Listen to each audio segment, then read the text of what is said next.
11월 6일 금요일 새벽기도 말씀 보겠습니다. 하나님 말씀은 역대하 6장 1절에서 11절 말씀입니다. 그때 솔로몬이 이르되 여호와께서 캄캄한 데 계시겠다 말씀하셨사오니 내가 주를 위하여 거하실 성전을 건축하였사오니 주께서 영원히 계실 처소로소이다 하고 얼굴을 돌려 이스라엘 온 회중을 위하여 축복하니 그때 이스라엘의 온 회중이 서 있더라. 왕이 이르되 이스라엘 하나님 여호와를 송축할지로다.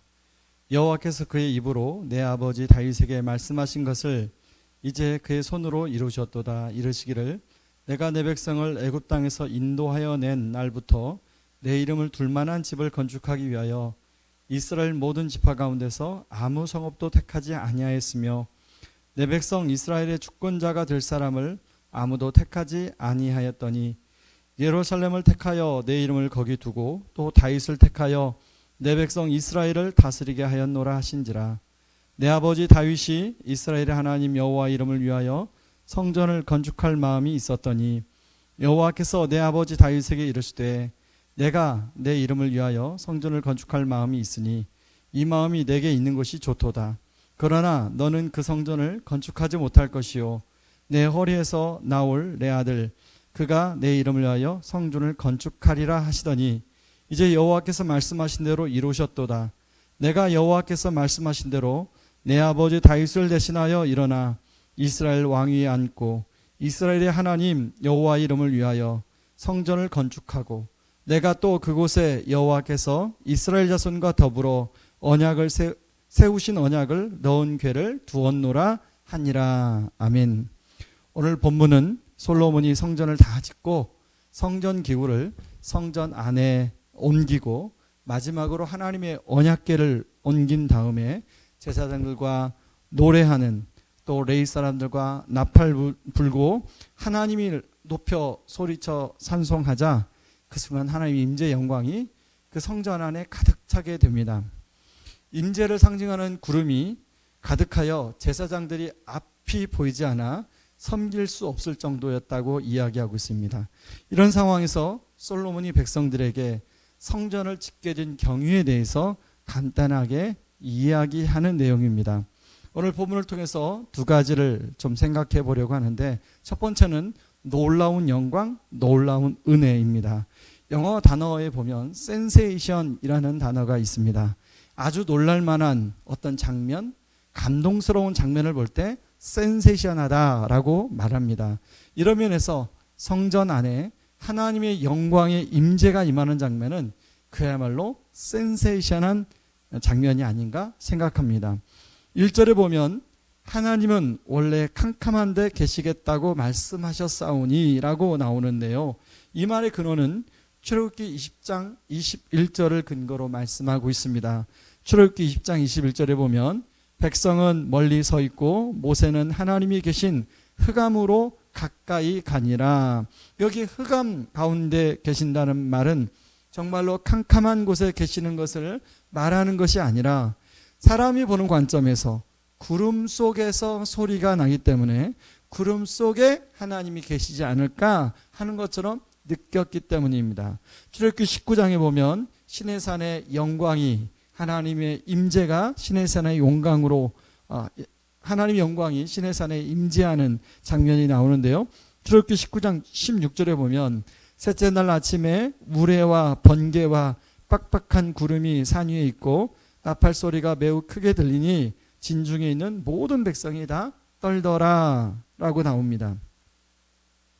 하나님의 거룩한 임재가 얼마나 두렵고 또 광대하게 임하는가를 잘 설명해 주고 있는데 반면에 이스라엘 백성들은 시내산에 접근을 하지 못하도록 했습니다.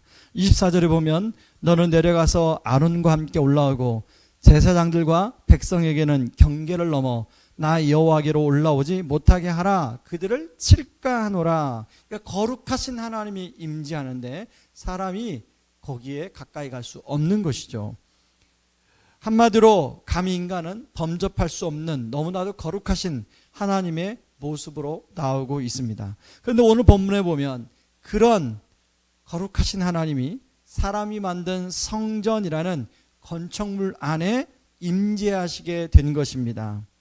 무한하신 하나님께서 유한하신 인간이 만든 공간 안에 임재하는 것 자체가 하나님 스스로 제한해야만 가능한 일이었습니다. 하나님은 스스로 빛나는 거룩함과 영광을 제한해야만이 그 인간이 만든 좁은 공간 안에 임재할 수 있었습니다. 그런데 그러면서까지 성전 안으로 임재하신 것은 바로 솔로몬과 이스라엘 백성들의 입장에서는 그건 엄청난 센세이션한 일이었습니다. 정말로 감동스럽고 감격스러운 일이었습니다. 바로 결과적으로 그것은 이스라엘 백성들에게 아주 힘이 되고 든든한 일이었습니다. 이제 누구나 그 성전으로 나아가 하나님의 임재를 경험할 수 있는 그런 은혜를 누리는 길이 열리게 된 것입니다. 그래서 솔로몬이나 이스라엘 백성들은 영원히 그 성전 안에 하나님이 머무시기를 원했습니다. 그래서 우리가 잘 아는 대로 화려하게 지어진 솔로몬 성전, 그 성전은 영원할 것처럼 사람들이 생각했습니다. 그런데 어떻게 했습니까? 그 솔로몬 성전이 무너져 버리고 말았습니다. 솔로몬 성전이 무너짐으로 많은 사람들이 낙심과 좌절을 하게 되었습니다. 하나님에게 이제 버림받게 되었다고 생각했습니다. 그래서 역사적으로 보면 이스라엘은 스룹바벨 성전을 짓고, 그리고 그건 역시 무너지고 무려 80여 년을 거쳐 또 헤롯 왕 때 성전을 짓게 됩니다. 그러나 그것 역시 완전히 무너지게 됩니다. 그렇지만 여러분, 낙심할 필요가 없습니다. 영원히 무너지지 않는 성전, 아니 성전보다 더 크다고 본인 스스로 말씀하신 그분이 우리에게 와 주셨습니다.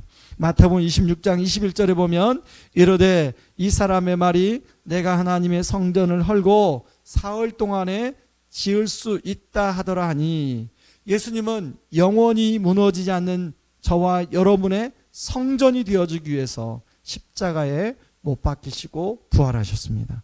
성전의 기능은 하나님이 임재를 경험하는 장소죠. 성전이신 예수님을 믿는 사람들은 이제 장소 유무를 떠나, 그리고 인종 떠나, 유대인이나 이방이나 헬라인이나 자유인을 떠나서 예수 이름을 부르며 하나님 앞에 나아가게 되면 하나님께서 언제 어디서나 동일하게 임재하시고 만나주시는 놀라운 은혜를 베풀어 주신다는 것입니다.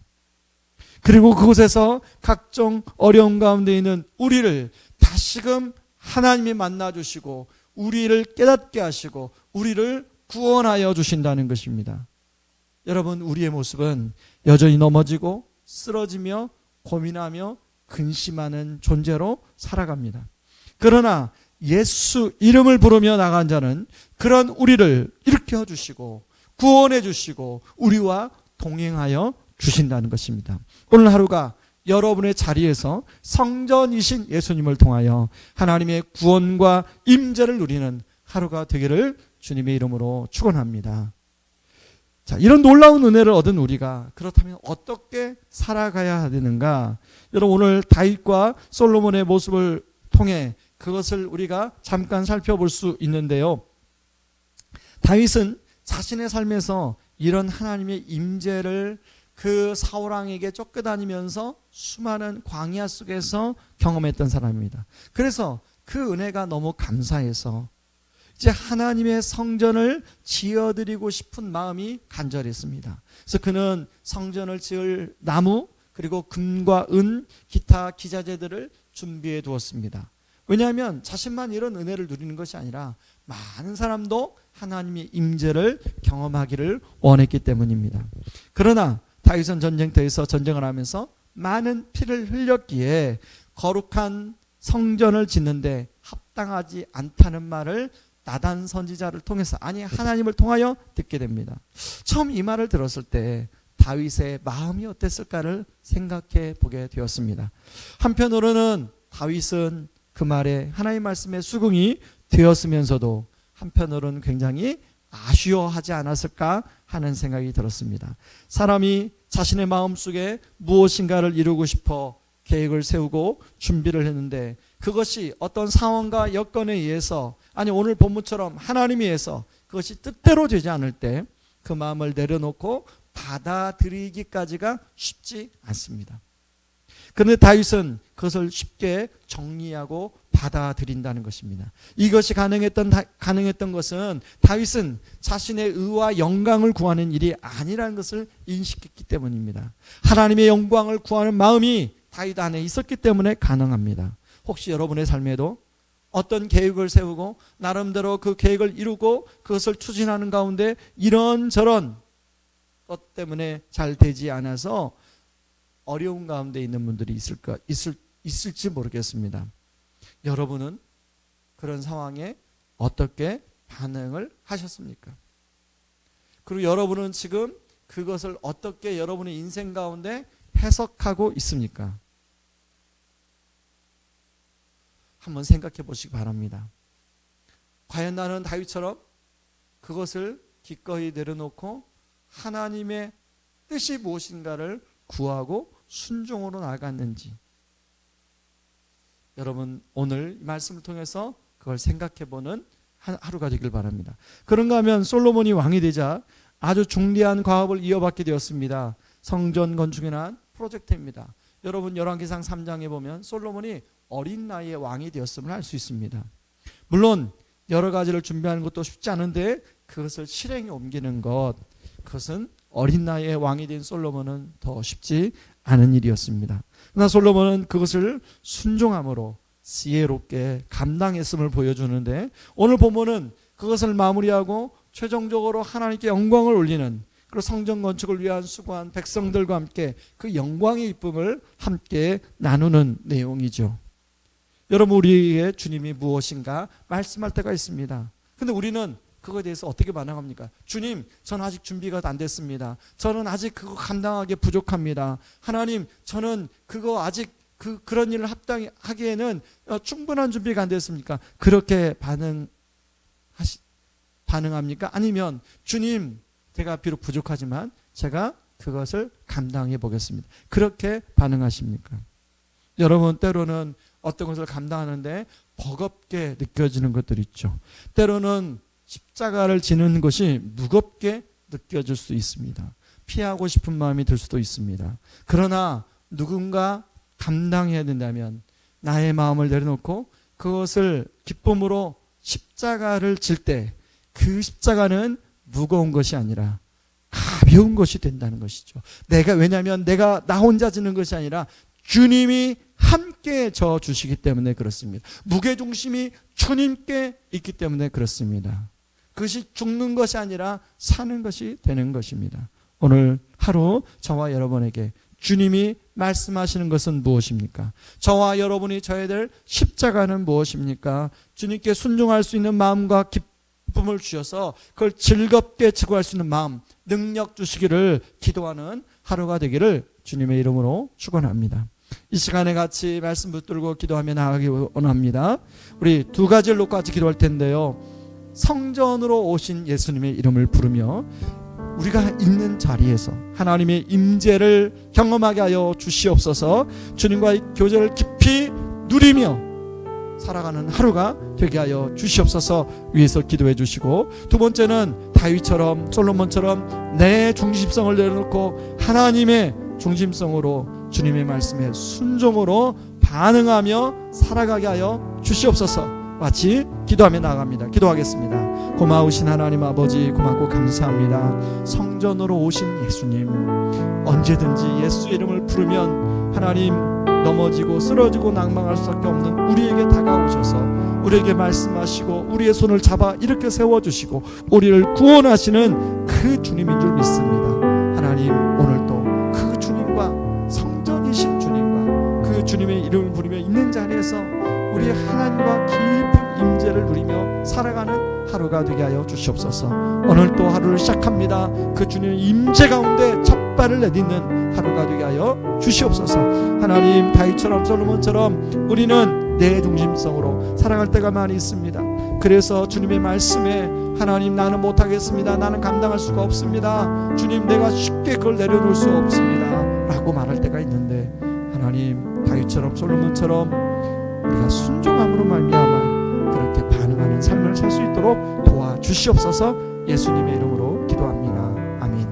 우리 계속해서 기도하겠습니다. 계속해서 기도할 때 이제 내일이 지나면 주일입니다.